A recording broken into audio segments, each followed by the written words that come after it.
Hello, Ryan here, and welcome to Star Citizen Sunday. This is a weekly show which covers all of the news from the week just past. Be sure to subscribe if you like what you see, and let's get on with it.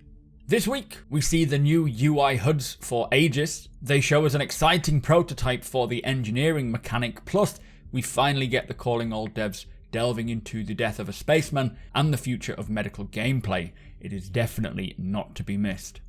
So this week's Inside Star Citizen saw the return of Count Disco. It is always a good laugh seeing him in that character. But the first segment of the show looked into the new UI HUD updates, specifically for Aegis. Functionality is their main goal when designing the HUD, so they must ensure that the 40 to 50 various informative elements that we have on the HUD are all visible. Now they really want to up the quality level of the UI for the ships. For Aegis, they began by exploring the look and ensuring everything has space and legibility. They also tried to keep the flight info on the left, and on the right it's more used for specific modes and those sort of elements. Now with this new UI update, they implemented a few new things that we were asking for. First one is the navigation compass, which will aid in wherever you are, be it relative to the planet or relative to the galactic plane. And I'm very happy about this. Being able to actually have a directional call out will be so useful when playing with others. They also added a radar altimeter. Instead of just reading the Z0 sort of setting of the planet, it will now take mountains and elevations into consideration, which is excellent. Now once they got the artist's visualization of the UI, they then changed things up slightly to make it encompass everything they needed, and trying to find that balance between looking good and functioning well. So this is the final look and the final concept. The top of the UI shows you all of the warning messages, which are color coordinated depending on severity. Underneath, your signature readout with heat first, cross section in the middle, and then IR on the right. It also shows your emissions relative to the background as well, which is excellent. And this will certainly aid in stealth gameplay. I think the white bar is your readout, with the grey bar behind it being the background level. So as long as you're not exceeding that, then you are okay, you are hidden. Now the main HUD elements from left to right show velocity, thrust capacity, thruster amount, fuel amount, vertical bearings, and then your altitude above the ground. Underneath there are a couple of spherical 3D vector indicators which show which direction you are moving in. And at the very bottom you have the status warnings for coupled and decoupled, extra stick precision, VTOLs, landing gear, and on the bottom right you've got countermeasures and the weapon mode, be that auto gimbaled or fixed. So personally I think it looks incredible and very sophisticated. When I first saw this, I was kind of blown away by just the level of quality that they have gone for. I do hope that it doesn't get in the way though while trying to dogfight, as it does look pretty cluttered. So we'll have to see how well it works, and if it is easy to understand, easy to take in. I'm not 100% convinced yet, but it does look amazing. One of the key building block stuff that they've been working on is the ability to layer UI, so giving a 3D holo look, as you can see here with the missile targeting. They're also currently finalizing what the MFDs will look like, and they will work on each ship manufacturer as they go. What we saw was just Aegis dynamics, so expect one to look unique to the aesthetic and the design as what you would expect for each manufacturer, be that RSI, Drake, Anvil, and so on. But with getting Aegis done, the process to create these new looks will be much quicker, and they will continue to get quicker as they dial in their practices. Anyway, next up we got to see a prototype for the upcoming resource management system, which is how all of the components on board a ship, for example, communicate between each other and work together to allow the ship to function at full capacity. Now, one of the main reasons they create a prototype is to ensure that what they do create is actually fun to play, as that is vital, but they are creating a unified way to manage all the resources throughout the game, one way to consume and one way to produce them, and all of the items use the same system. Now they started by creating a small example of a ship where you have a power plant, a fuel tank, battery, weapons, a turret, and lighting all attached via a relay node. They're still missing other components like coolers, for example, but this is just a prototype. They also built a priority system, so systems like life support, for example, will get prioritized and the resources it needs first instead of, say, lighting. And as you can see, when they start the simulation by turning on the power plant then looks for fuel, but because it doesn't have any, all of the systems begin to drain the battery. If they put fuel into the tank, however, then the power plant comes online and the battery is no longer powering everything and begins to recharge. So kind of like a fail-safe backup system, I guess. Now if they were to then start the weapons and the turrets firing, they will drain the fuel tank quicker as they are requiring more resources. And if someone was to take down the power plant, then the battery would begin to drain again, but it would drain faster as the weapons and turrets are now firing. So you can then toggle off systems like the weapons, some of the lights maybe, to reduce the drain and conserve resources, slowing down the battery usage while you repair the power plant. Now that being just a simple system, we also got to see how it would work maybe with the Hammerhead. So they built this prototype tool, which is kind of a what you see is what you get format. So they can apply it to all of the other ship configurations as well. And as they turn on the simulation, both the power plants produce power and the fuel tank begins to drain. What you see all over the ship with these letters being RE is not the element rhenium, it stands for relay, and the relay nodes are a new concept that they're introducing into the ships, and they are how the resources from fuel tanks will travel around the ship from component to component. Each relay will consume power, so the less that you have turned on, the more efficient you will be.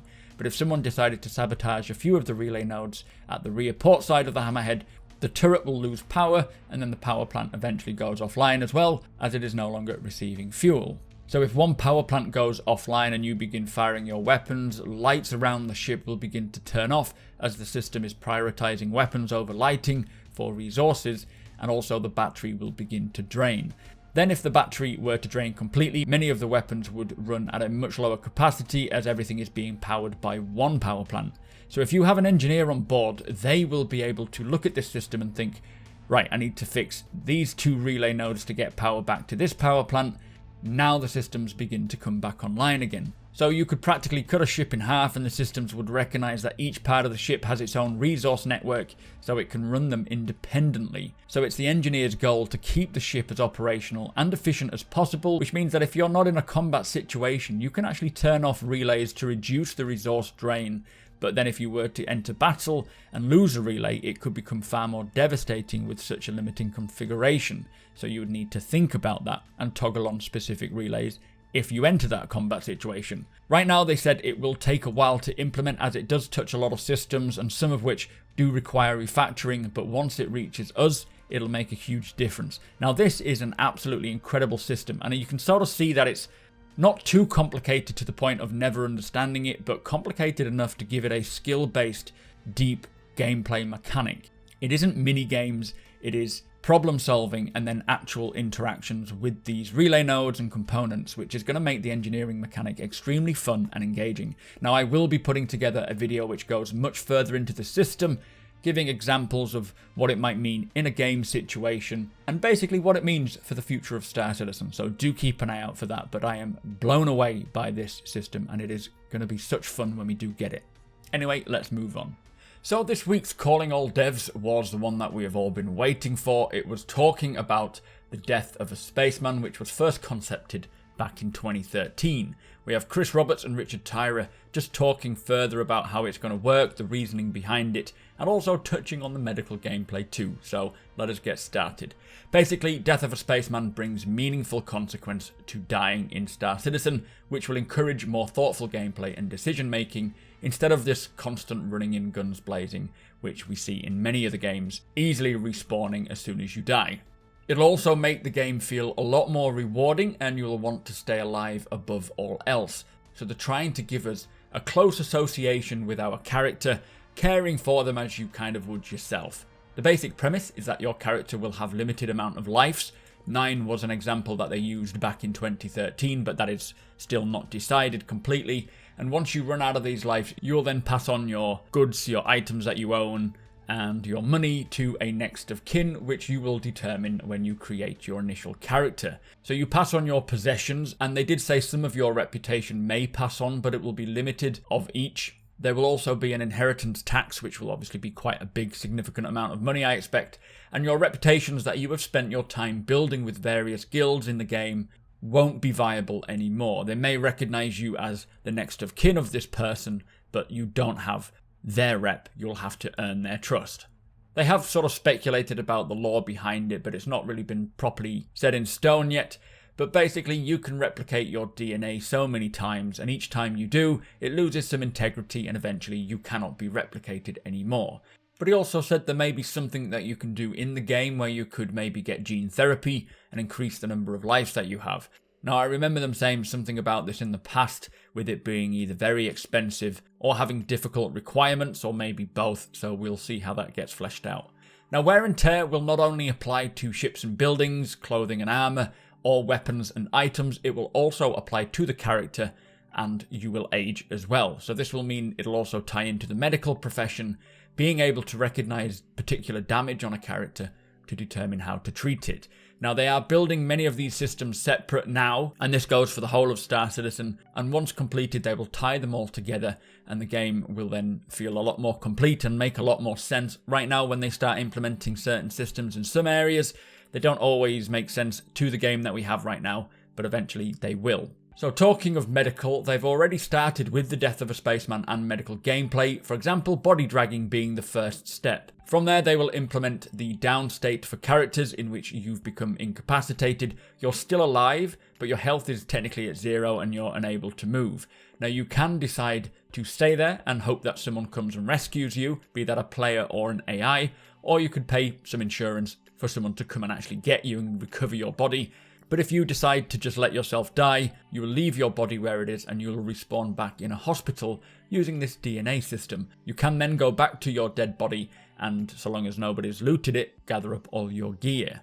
Right now they are looking into how to tie this into the core healing gameplay and the actor status system. We have tier 0 with temperature, hunger and certain effects. But next up is the healing and the actor status tier 1, which will introduce drugs, your blood drug level and so on. One example they gave in terms of how medical will play into all this: if you get shot in the arm and you get a fracture, if you don't go and get that treated immediately, you will begin to see the status effects surrounding that, be that visual effects, animation effects, and not being able to aim your weapon properly and so on. And if you keep taking damage, that fracture may become an actual break. And as the severity changes, so does your level of ability, the effects, and the level of healing you will require. Also, medipens will not just be magical healing of all ailments. Some of these ailments will require a hospital or a medbed to fully treat them. Now, this does allow for people to act in a support role to heal players. So if you're in a down state, another player can come along, drag you away from the danger, and then get you back on your feet or into a medbay for treating.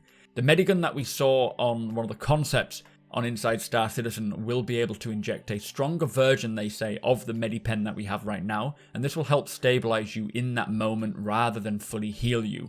Something like clotting a bleed, for example, allowing the player to try to get back to safety so that they can properly treat themselves or have others do that for them. Now, this will bring so much more meaning to gameplay, as you may have an injury that will only get worse, but you might want to stay and fight alongside your friends. So the big question would be, do you push it and suffer the consequences, or do you leave and go for treatment? If you do push it, you could lose a life and so on, so that kind of decision making is going to be quite important. Now, he did say there will be plenty of opportunities to duck out of the action and go and get properly treated before you sort of pop your clogs. But if you do keep pushing, these status effects and injuries will only worsen, and then eventually you will lose a life. And also, depending on the manner of your death, you may lose something like an arm or a leg and need prosthetics or cybernetics. Very excited to see that one come along. I think a lot of people I know have actually said they will purposely lose an arm to get a cybernetic arm. So Chris Roberts does go on to mention that they won't be despawning player bodies, so dead bodies, and the equipment when the player dies, which will be quite a big aspect, and this will mean that bodies will also remain to be looted. Areas where many people have maybe tried to venture but not made it will give kind of a natural warning to proceeding. I can just imagine coming across a cave entrance and seeing a bunch of skeletons or bodies all lying around. You may think twice before heading inside. So it does sound a bit like Chris Roberts is saying bodies will decompose. He did mention the whole finding your skeleton later on. I guess it could be similar to something like Red Dead Redemption 2, where if you kill an animal, you will see it decompose over time, which would be incredible, especially for determining how long someone may have died in a location, which would tie greatly into, say, investigation missions or searching for missing people. There is so much opportunity there, which is just going to make this game feel amazing. Chris Roberts also goes on to say that they will make sure that the cost of choosing death will be far more expensive than wanting to be revived, which will also again tie into gameplay. So if you're exploring the vastness of the frontier where very few people are living or around, the level of risk is much greater as there would be no one around there to rescue you should something go wrong. These Death of a Spaceman and healing medical mechanics are some major factors into how it will change the PU from what we experience now and make it so much more like what they want it to be. Now, they are working on these systems at the moment, but it'll come in stages as we've seen with most mechanics. Next up is hospitals around landing locations, and you could go there and download your DNA, which would technically be your save point, basically. They will also introduce this actor status tier 1, which will bring drugs, adrenaline, black market drugs, and inebriation with all the locomotion and animation sets, and also managing your drug blood level. You can't just constantly take medipens or drugs. There will be side effects and even overdoses eventually. And they will also introduce healing others from a down state, which will also include battlefield style revives. So if your friends are in action, they go down, you can get them back on their feet again.